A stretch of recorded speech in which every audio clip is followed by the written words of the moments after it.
All right, so Matt, we were just talking off air. Let me tee this up for the audience, and then you and I can kind of get into it. So you have a really unique and interesting story in that you succeeded in real estate sales for a long time. Yep. You then left and got into the insurance business, which we're going to talk about in just a second. And then you've been back in the real estate business for the past year, and you've had your best year ever in your career. And that's what I was just saying. It's so interesting because a lot of agents are down 30, 35%. I have one coaching client who was explaining to me, like, listen, business across our brokerage is down 50% of all transactions with the real estate agents in the market. Yeah. So I guess first and foremost, let's go back to when you sold real estate round one, and let's talk about what caused you to leave to get into insurance, and then we'll unpack what things look like today. How's that? Yeah, that sounds great. So, I started selling real estate in 2015. I moved down to Florida. I had a job at the time. Like 2 weeks after me moving down, my job decided. Now, I was dabbling in real estate before that. I was selling a little bit of real estate up in Massachusetts. And then 2 weeks after I moved down to Florida, just bought a house, had a big mortgage to pay. And they told me at my job that they were closing the doors on the company. Right. So now it was like sink or swim time. I'm like, okay, I got to get into real estate. Now, I came from a sales background, which is rare in real estate. So I always you got to get on the phone, you got to make calls. So when I learned that, I was like, it was no stranger to me. I'm like, oh yeah, that's called sales. Right. That's right. So my first year in did very well. I made 3 times the amount of money I made at my company at the time. So I was like, wow, this is amazing. This was meant to be. So I sold real estate, kept going. I think I sold, I did insurance in 2022. So call it 7 years of selling real estate. And I think that, hearing stories from people that were selling insurance, I had a family member that was selling insurance. There are some things about selling insurance that are better than real estate, but the money's not better. And so, I quickly, and the reason I chose to go over to insurance was, it was one of those things where I've been doing this for 7 years. I was making great money, but I was kind of bored.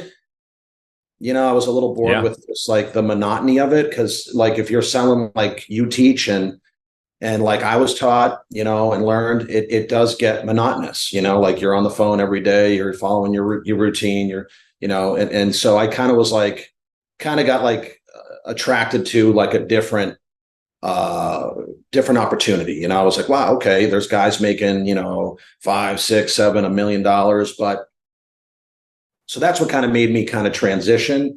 And I can talk about, what made me transition back if you want, or I'll let you lead. Yeah. Yeah. I mean, that's, I want to spend just a minute or two talking about your experience selling insurance. The audience is all real estate agents, so we'll come right back to that. But I do want to get your perspective on how was it selling insurance? What did you like about it? And then we'll talk about what led you to get back into real estate and how you made that decision. Yeah. So what I liked about it when I got in, it's very similar to real estate in the terms that you have to get on the phone, you prospect, and you set appointments. Right. That's the name of the game.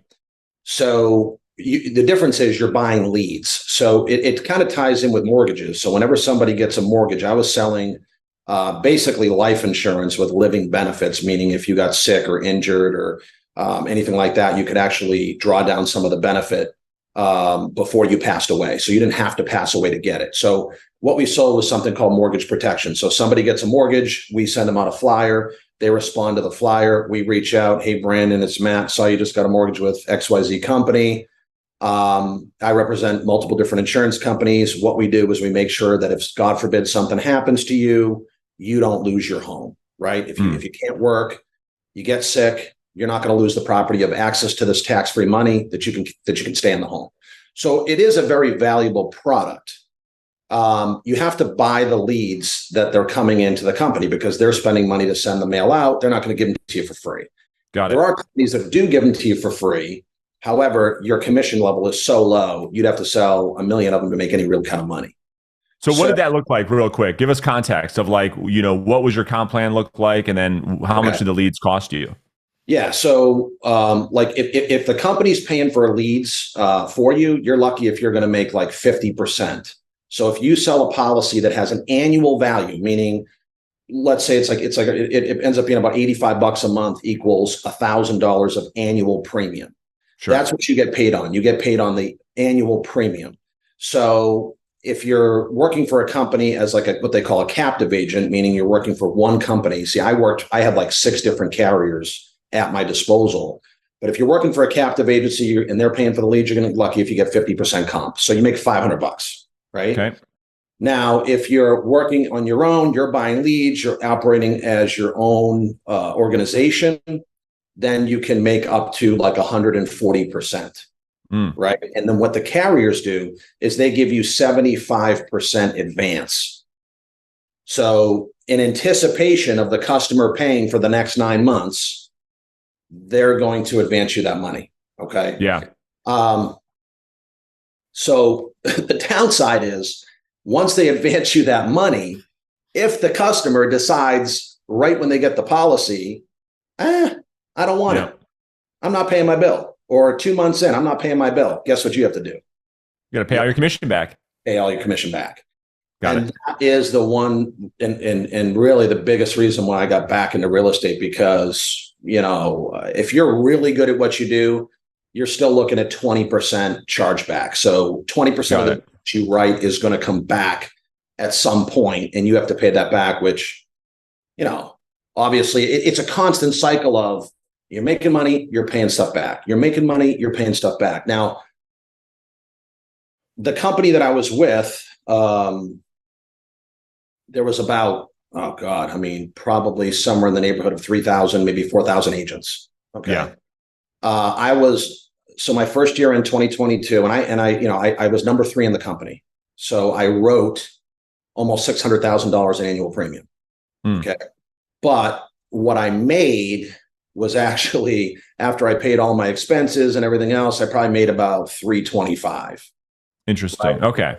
Yeah. So now what I would say is the first year, you're just getting that advance money, that 75%. And then you start getting months 10, 11, and 12 when that matures. Got it. So I didn't really get into that second year, because after the first year, I was kind of like, you know what? The lifestyle wasn't for me. It's very long hours. You're on the phone chasing people down. You're working nights because all the people you're going after work during the day.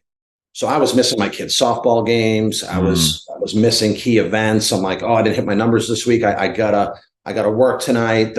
It wasn't as much freedom. It was just constantly on the phones. Now, the thing I liked about it, it was instant pay, which is nice. So obviously in real estate, we know that, you get a listing doesn't mean you're going to get paid, right? That's right. Even if you do sell it, you're waiting 30, 60, maybe sometimes 90 days to get paid, right? So it's a longer sales cycle. So there was some of that like gratification of, I just made a sale, and boom, it's in your account the next day. Sure. These companies just, and it was all from home, right? Like all your was over the phone. You weren't meeting people face to face at all. Right. Yeah, exactly. Everything was virtual. So it was over the phone. I didn't do any Zoom, anything like that. It was just call, and sell. And,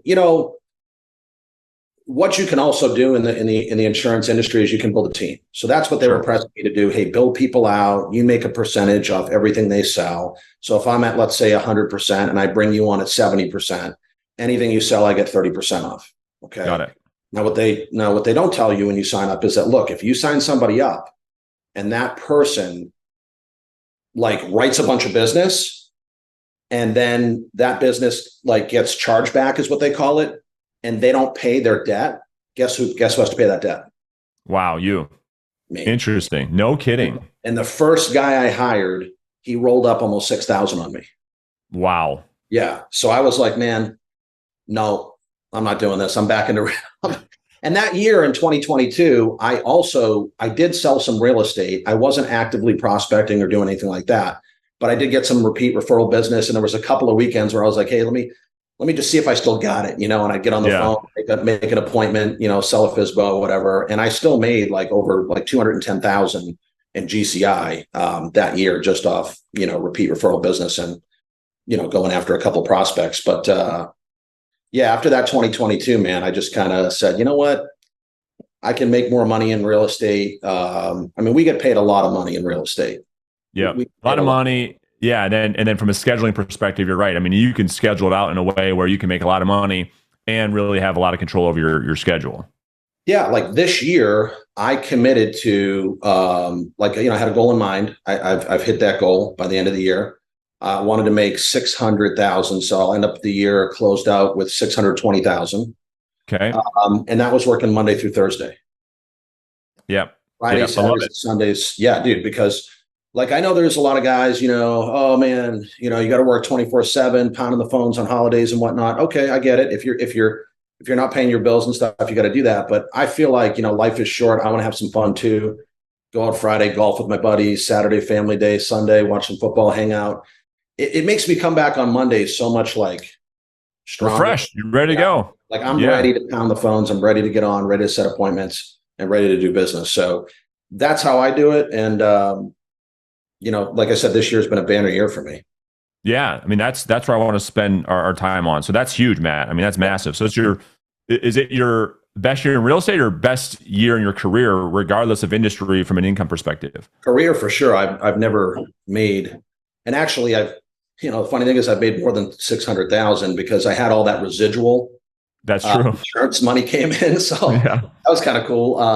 So I was making probably about 5,000-6,000 a month in residual from the insurance on top of what I made. So I would say all in this year, I'll probably end up somewhere around 730,000 ish. Sure. Is probably where it's going to end up being. So let's I want to dive into this because the story to me here, Matt, when you and I were talking, it's like you jump right back into this. Obviously, you've got phenomenal skills, but you didn't have, because you're out of it for a year or two, your pipeline was, you started from scratch pretty much, right? I mean, yes, you've got past clients, centers of influence, all of that for sure. But let's talk about how you were able to generate this much business. Let's start off with, what lead sources have you been working this year in 2023?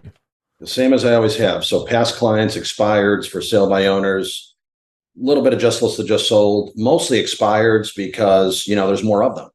That's right. I mean, I was doing well with expireds when everything was selling in a week, with 10 offers. Now you're seeing homes start to sit and they're not selling and they're coming off. So there's way more opportunity on the expired side, at least in my market. I don't know about anybody else's market, but at least in my market, we're seeing a lot more come off. And so I think right now that in this market is where the seasoned pros or the people that really know what they're doing excel. Yep. 100% agree. Yeah. Because, during COVID, anybody could have sold a house. It didn't matter. Oh, I'm going to go list with my sister, my uncle, my cousin. It didn't matter because you'd get 10 offers in the weekend and you'd have it sold. But now people are kind of like nervous about it, like, oh, geez, my house has been sitting, or, hey, I really need to hire somebody who knows what they're doing. And if you can separate yourself, then I think you can take in your unfair share this year and probably next year as well. Yeah, next year's going to be a phenomenal year. And what I call it, Matt, is the professionals market, right? So I want to talk just briefly about what I want people to get away from this or get out of this rather is you jumped right into direct outbound prospecting yet again. It's been your proven method. Why not do some of the sexy stuff that people are talking about? Why not do the internet leads? Why not do social media? Why not do the mass marketing, advertising? Why direct outbound prospecting for you? Well, first of all, with all those internet leads and stuff, I don't want to work with buyers. Yeah. And, I've purposely made it my business model where literally I think I've worked with maybe 4 or 5 buyers in my entire career. I'm all listings, man. That's like, I want to control my time. I want to control my weekends. Again, for me, it's not just about money. It's about lifestyle. For sure. So I stay away from all that. Now, the reason I prospect is because it's the most profitable way to run the business. I got a guy that's in my market. He sells, 150 homes a year, $2 million in GCI. And I had a very real conversation with him. I'm like, hey, man, how much are you bringing in with your massive team and your 3 assistants and your, all the stuff that you have going on? He's like, well, I make about 20%, 25%. And I'm like, okay, so you made $500,000 off $2 million? And he's like, yeah. He's like, but he's like, I couldn't do what you do. I can't get on the phones like you do every morning. I'm like, he's like, but it is the best way to do it. He did say that. So, I'm not all about the ego commission. I don't need $5 million Right. to make 200 or 300 or 400 and look like I'm like, the best guy in the market. I just feel like this is what I come from sales, come from pounding the phone. So to me, it just makes sense. And my margins are so high. I mean, most of my expenses are covered by title and covered by, different partners that I have in the business. Right. So I'm literally running so lean, man. Like everything I make, it's pretty much like 90% profit. Yeah. I was going to say, you're probably on what, 85, 90% margin? Yeah. Yeah. And so it allows me to, live the life that I want to live and not have to sell 500 homes to do it. Yeah. Makes total sense. And I'm with you 100%. So let's get into the weeds a bit of your prospecting methodology or systems and processes. So how much prospecting are you doing on a daily, weekly basis to generate the results that you're getting? So, I shoot for 3 hours a day. That's what I shoot for. I recently hired an ISA too to do more of the circle prospecting because those are low level calls. I used to spend a lot of time circle prospecting. Yep. But you can hire somebody to do that and somebody raises their hand and then you can follow up, right? That's exactly right. So that's what I have them doing. But for me, it's, I try to shoot for 3 hours. To be honest, it sometimes is 2. Yeah. But it doesn't take me as many contacts to set the appointment anymore. So let's talk about that. How many contacts are you able to get in a 2-3 hour period of time? If I'm calling just expireds and FSBOs, it's probably going to be on a good day, like on a December 1st, maybe 20, 25, but normally probably somewhere around, 15. Yeah. And then I'll call past clients too. So that'll add another 10. So I'm making on average somewhere between, 20 to 30 contacts a day. Yeah, makes sense. Yeah. One of the things I often hear from a coaching perspective, Matt, maybe you know this, maybe you don't, is like people are saying, well, man, the pickup rates, the contact rates are so low with expires. I can't get anybody on the phone. Are there any best practices that you could share that has helped you to increase your pickup rate from a data source perspective? Are you using special phone lines, phone systems so you're not showing up as spam? What kind of best practices could you share on increasing contact rates? Yeah, so I use Mojo. I use Vulcan 7 data because I feel like that is the best data that you can buy out there right now. I usually call them, I start early. Sure. So I start at 7:30. Yeah. And I do get a lot of people that like hang up on me because I'm calling too early, but I don't care. I'll just call them back in an hour. Yeah. They don't even remember what it was. So, I start at 7:30 because I think, if you're starting at 8:30 or 9, forget it. Late, man. It really is too late because I've done that before, been sick or something or, had something I had to do. And then I get back on the phone at 8:30. It's so much harder. Yep. Because they've already been bombarded and they're already coming to the phone with a pissed off mindset, right? Yep. Like, hey, I don't want to hear from you no matter how good you are. I don't want to hear it. So you got to start early enough where, and every market's different. Some markets you got to start earlier than others. So I start at 7:30. I'll do my first run through the fresh expireds of the day. Then I'll change the number and do a second run. And then I change the number again and I do a third run. Are you buying your numbers through Mojo or are you buying them through a different service? Vulcan. Yeah. 7. Yeah. Yep. And I'll make 3 runs because, sometimes they'll be on the phone with another agent. Right. Some other agent got there before I did. They're having a conversation. They're going, hey, my phone's ringing again. And the guy, the agent that's on the phone's going, oh, don't worry. That's another agent. Just keep talking to me. That's right. Yeah. So, you try them again, 10, 15 minutes later, you get them. Yeah. So that's been my method. And then usually I'll go back like a week, after that, I'll go back a week. And so I'm making on an expired, let's see. So 3, and then, so I'm making about probably 10 to 15 tries. Yep. Makes total sense. Trying to touch them. Yeah. Yeah. We see our top agents, average 12 attempts, and so that makes sense that you're doing 10 to 15. So I'm also playing a little bit of a text too. I was going to say, that was my next question. What are you doing with text? Are you doing any video text? Are you doing any messaging anywhere else outside of just calling? Yeah, I've been doing some text. I've been so I hired an assistant this year, which has been great. Okay. Yeah. I always delayed that and delayed that. I'm like, oh, I got a transaction coordinator. Yeah. But having the assistant, man, is just, it's awesome. It just allows me more time to do, this type of stuff. So I'll have him, text in the morning. Anybody I don't get in touch with, he can send out a round of texts. They text me back. And that just opens up the conversation. So I don't really, when I text, I always try to lead it to a phone call. Always. Yeah. Like, hey, can I call you? When's a good time to chat?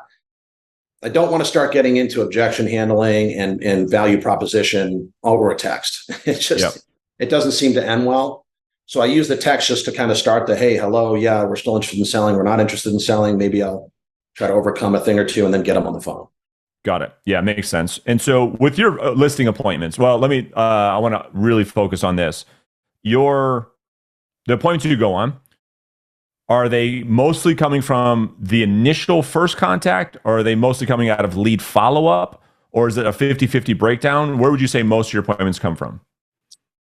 I would say it's probably 50-50. I do get a lot of people on the first try to set an appointment. And even sometimes it might not be what's called a pre-qualified appointment, I used to be very strict with that. Like, I'm not going unless you meet a certain criteria. And I think that held me back a little bit in my business, to be honest. 100%. You and I don't know if you remember, we talked about that 5 years ago. That's how you and I kind of came together. Keep going. So yeah, I 100% agree with you. Yeah, I would be like, okay, they basically have to tell me I'm dying to sell, and I'll take this money and all this other stuff for me to meet with them. And so now I've kind of shifted where, like, I feel like my skills are good enough where if I can get in front of them, I can share with them certain data, certain things that will make them go, okay, we didn't really know what was going on here. Yeah. And, they see me as a professional and they want to work with me. So, even if they're like, well, we don't want to sell right now, we don't want to, we're going to wait till after the first of the year. Brandon, I get it. Let me just pop by for 20 minutes, take a look at the house. I'll share with you some information that I think will be helpful when you're ready to put the property back on the market in January. And then you can decide what's best for you. Fair enough. Great. Okay. Let me pop by. So, kind of I've learned from you a lot, Brandon, your dialogues. I've learned a lot from other people's dialogues. I'm a student of like learning different things, kind of incorporating them into, the way I do business. But I think if you can get in front of them, and a lot of times they just want to meet with one person. Yeah. And I've realized that if you're good and they meet with you and they feel like you're good, they're not going to want to go interview 3, 4, 5 different agents. But I used to be like, oh, okay, well, you're not ready to sell. I'll wait and call you in January. And then I would find out that they listed in like the 3rd week of December, and now they're under contract. 100%. That was my same experience. That's why I changed the way I do business. And so, because oftentimes what people say over the phone and what they say to you in person, it's 2 different things. It's 2 completely different experiences. And I totally agree with you. So let's talk about lead follow-up for a second, and then we'll shift to the listing appointment. So another big question that comes up, I think a lot of agents will say, well, Matt, I prospect, but I always just feel like I'm spinning my wheels and I'll call people. They never answer. I can't get anything from my lead follow-up. And in my experience, it's because they're forcing prospects into their database that aren't real leads. In other words, my belief is this. My belief is that a lead can only be a lead because we've asked for an appointment that we didn't set yet. And therefore, they become a lead because our lead follow-up is all based on setting the appointment.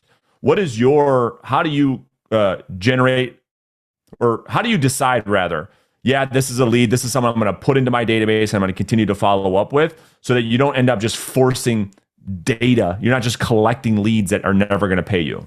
Yeah, and that's a great question. I mean, I think, when I first started my career, I was putting everybody in there, man. That's right. And then I would look and be like, oh my God, I got like 50 leads I have to call today.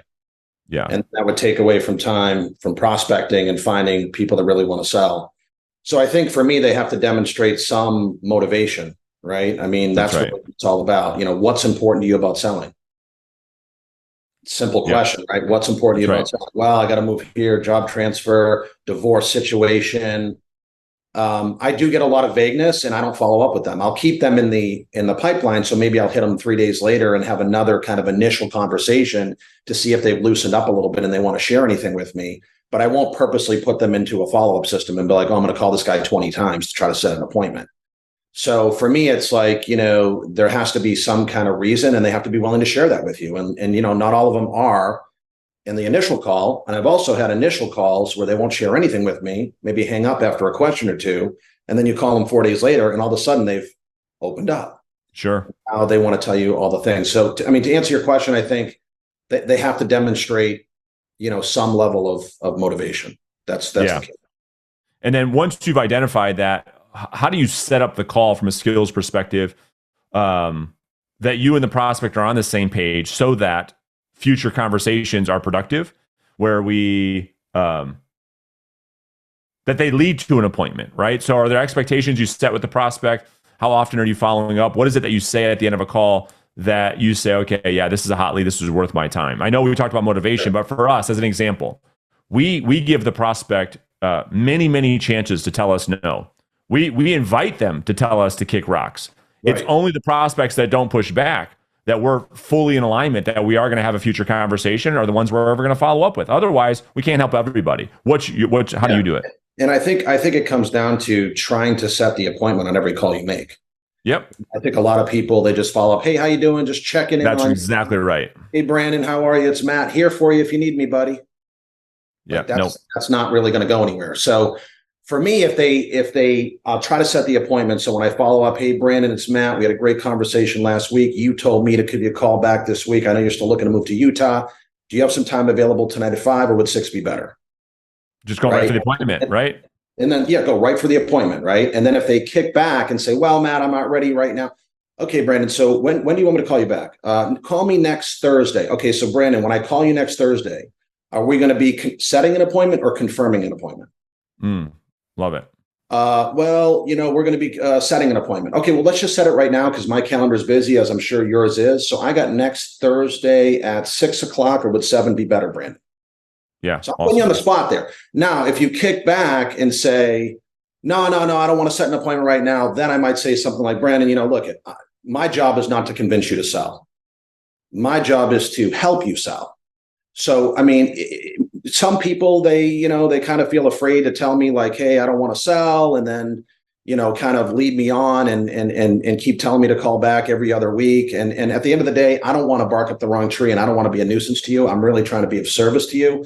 So is that the case here? Are you just like saying, hey, Matt, I don't want to sell in an inadvertent way? A lot of times they'll say, yeah, man, I just, we're not going to sell at this point. Okay, great. Now I don't have to follow up with that person, but beautiful. And you're looking for the prospect to say, no, Matt, no, that's not the case. We absolutely want to sell. Yeah. I just been kind of crazy busy. And then boom, you get to the truth. And that's what we want. We want the truth, because you have to have the courage to do exactly what you want. I call it, confronting with compassion. We're just confronting them and saying, listen, it's okay if you're not interested. It's okay. Yeah. You can tell me.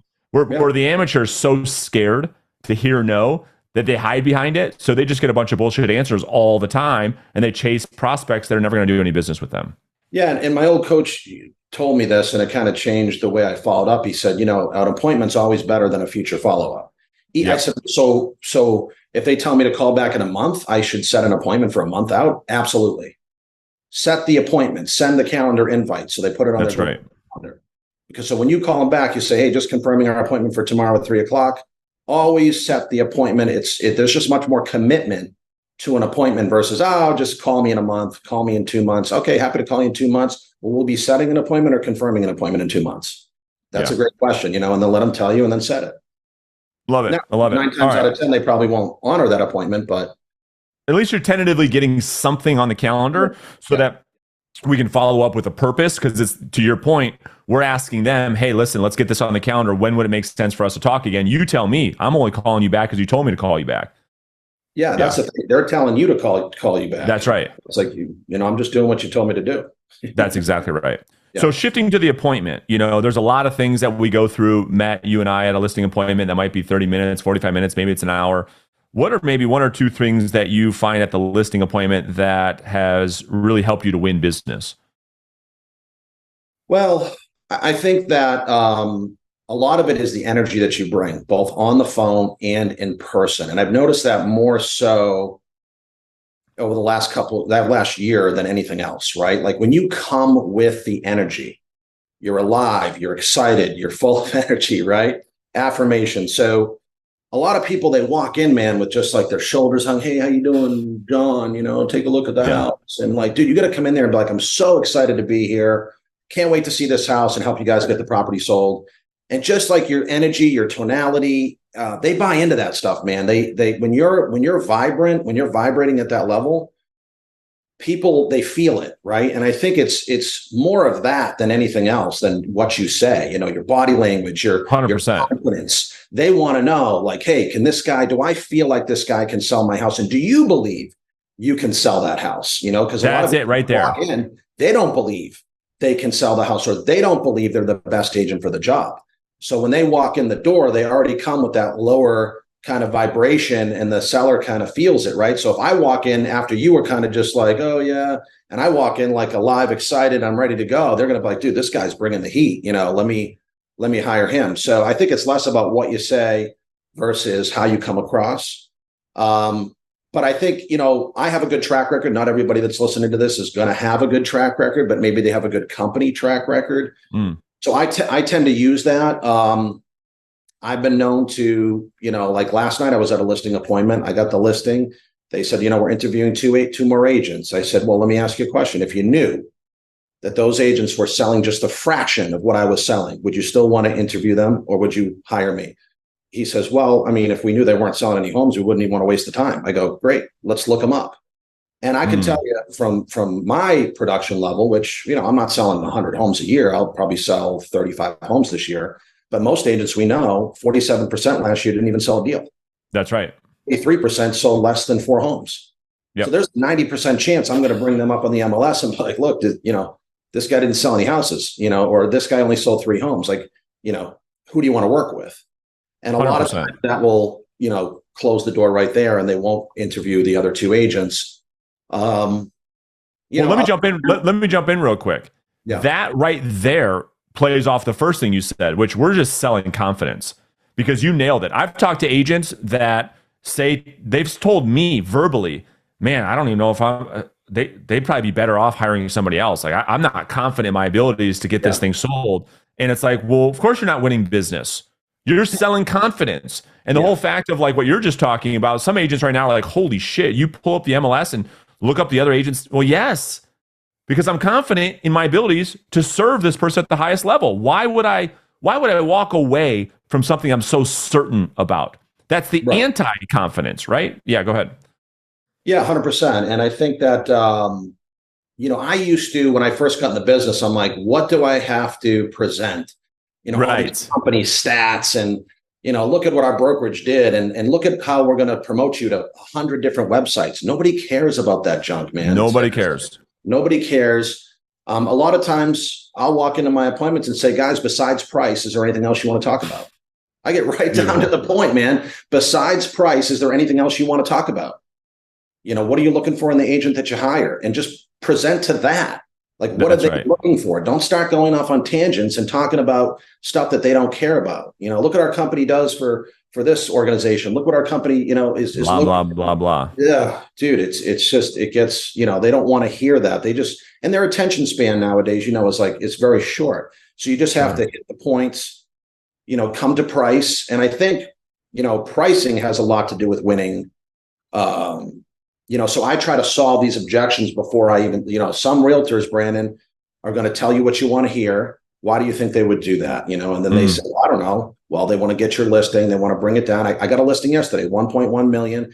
Well, another realtor came in and said 1.3. And I said, okay, did they show you anything that substantiates that price? Anything in your neighborhood? Well, no, we didn't see anything, but they said the neighborhood down the street, there's a home that sold for that price. And I said, well, why do you think they would tell you 1.3 if it wasn't possible? See, I'm willing to tell you the truth and be willing to lose the listing, but at least I know I was honest. I can walk away with my integrity, right? And then maybe we'll get together in 6 months from now. But if that agent isn't willing to do that, then you have to kind of figure it out for yourself. And there are sometimes I've lost deals because I've been very truthful. And I think in this market, you have to be very truthful. That's right. If you overprice a home, it's just going to sit. Yeah. It's just going to sit, and you're not going to sell it. And you're not going to sell it, right? Yeah. Those are great 2 points. Great 2 points. I mean, that to me has been the biggest thing too, is gaining permission from the seller to be honest, to shoot them straight, to not BS them, and then to plant seeds that other agents, that's all they do is BS. That's all they do is make things seem better than they really are in hopes to do what, right? And then you get the seller to say, wow, that makes a lot of sense. So yeah, that's what I did was I said, look, why don't we figure out how many homes that agent sold? So I did the same thing we just talked about. I brought the agent up, and sure enough, how many homes did they sell in the last 12 months? 3, 2. Yeah. Yep. Of course. So is this somebody you want representing your interest? No. And then we signed. So you just got to be honest, man. There's too many agents out there that they're dying so much to get a listing. They feel like they're achieving something and they overprice the heck out of it. And then it's just like, who wants to deal with that? It's already tough enough to deal with a seller. If you're That's doing right. it at high level, you're going to have sellers that are very emotional, people that are hard to deal with, but overprice 10 listings and see how hard your life's going to be. Great point. It's a great point. You're going to be hearing it. Yeah. So how do you set expectations with your clients that allows you to have a great schedule working Monday through Thursday and able to take weekends off with your friends and family? So, and this is something I learned after about probably 4 or 5 years in the business. The first 4 years, I never told them anything. Right. I would just say, okay, great. And then they'd be like hunting me down and be like, dude, when are the pictures coming? Hey, what's this? What does this process look like? And hey, how come you didn't call me? We just had a showing. Yeah. If you do not set expectations before you leave, you're just shooting yourself in the foot. I mean, even if you do a great job, they're going to feel like you did a bad job because they have a certain expectation of what they want it to be like. Yeah. So I just go through it step by step. I'm like, this is what's going to happen. I'm going to leave. My assistant's going to reach out. We're going to schedule photos. We're going to put a box on the door. Key's going to go in there. We're going to notify you on showings. Now, you are going to get showings during the week. Brandon, I'm not going to call you after every showing. Sometimes it takes 3 or 4 days to get a hold of these agents. They're busy. They got stuff going on. The client needs to decompress and figure things out. So every Monday, I'm going to call you with a detailed report of what happened, how many views we had, what the client said. Now, of course, if we get an offer, I'm going to call you before that. I'm not going to sit on an offer that we got on Tuesday till the following Monday. I'm going to call you immediately with any offers. And so that just sets it up where, they already understand how it's going to work. And I tell them, like, look, in the morning, if you call me between 7:30 and 11, I'm not answering the phone. Yeah. Love it. I will call you at 11 o'clock. Now, I do kind of check out 6:30. If it's an emergency, call me. I'll get right back to you. If it's a true emergency, if it can wait till the next day, just call me, text me. I'll call you back the next day. Weekends, if it's an emergency, call me. Look, I know I'm a realtor. I know I'm 24/7, but I do like to spend a little time with my family if that's okay. And they kind of laugh, yep. And they're like, no, don't worry. We're not going to bother you, man. You're good. And then, it's just setting that up. And then if they come back to you and say, hey, how come you didn't call me? You say, hey, remember, we talked about X, Y, and Z. And remember, I'm going to call you on Monday. So that's the way you set it up, man. And I didn't do that, like I said, for the first 4 years. And I'd have sellers that I got them full price offers and they weren't happy. Like, oh, you didn't do this, you didn't do that. And I'm like, wouldn't give me a good review. And I'm like, what the hell, man? And in my mind, I did such a good job. And in their mind, they just had certain expectations that weren't fulfilled. Love it. What I wrote down was setting boundaries equals respect. So when no boundaries are set, to your point, you could do everything right and they're still pissed off. They don't know any better. Yeah. They don't know any better. They don't sell houses on the level we do. No. And so they're constantly blowing you up on the weekend. Hey, what's going on with my house? What's going on with my listing? So we've got to set expectations. I've always said, if you're going to be a great listing agent, you have to be great at setting expectations and great at setting boundaries with your clients. That actually increases what we call equal business stature. You actually get more respect from the client that way, not less. Yeah. And if you're going to sell at a high level, I mean, if you're going to sell 3 homes a year, right, that big of a deal, is it? But if you're going to sell 30, 40, 50 homes, yeah, you got to set the boundaries. Yeah. All right. So I just want to talk about the ISA real quick. Did you hire a company or did you hire a person who works for Matt? So it's a person that works for me. She's out of South America, and she actually got turned on to me by a guy that I'm kind of working with right now. We're kind of collaborating, and he's selling real estate at a higher level than I am. So you're always going to put yourself around people that are doing more than you, right? If you want to grow. And so he kind of turned me on to her, and I just started her like a week ago. Cool. She sounds great on the phone, very high level. She's been working with him for a while, and she needed more hours. So I said, hey, I'll pick up the hours. And, she's already gotten me some leads to follow up with. And that's kind of how he runs his business. He has a team of ISAs. They're calling all the time, and he's just doing a ton of follow up. That's right. Guy sells like 160 homes a year based only on prospecting. Yeah. You and I talked about the ISA thing. I don't know, maybe it was last year or the year before. And so that's exactly right. So we use ISAs to generate leads, and then we convert the leads into appointments. That's the way to do it. All these agents that are trying to get out of prospecting and think the ISA is going to get the appointments, it never really works that way. They're just looking for people that go, thinking about selling. That way you can hone down your list. That's exactly right. So how many hours is she working? And then typically if she's doing 20 hours a week, is she able to get you a lead or two a day? Is that typically what you guys are pretty finding? much a lead or two a day. Somebody that, has some type of interest, whether it be, somebody who's looking to invest. Like I said, I don't really work with a ton of buyers, but I will work with investors. If I do have a buyer, though, I do have agents that I can give that referral to, and I take a cut out of that. So that works. They can work them all weekend, and I still get paid. Yeah. She works right now 2 hours a day. Cool. But she's willing to do 4. And I'm just starting off slow. It's not costing me a ton of money, to be honest. Exactly. It's not, down there, the dollar goes a lot further than it does here in the States. So, we'll see how it all pans out, but I'm starting to use more leverage, man, which is something I never did.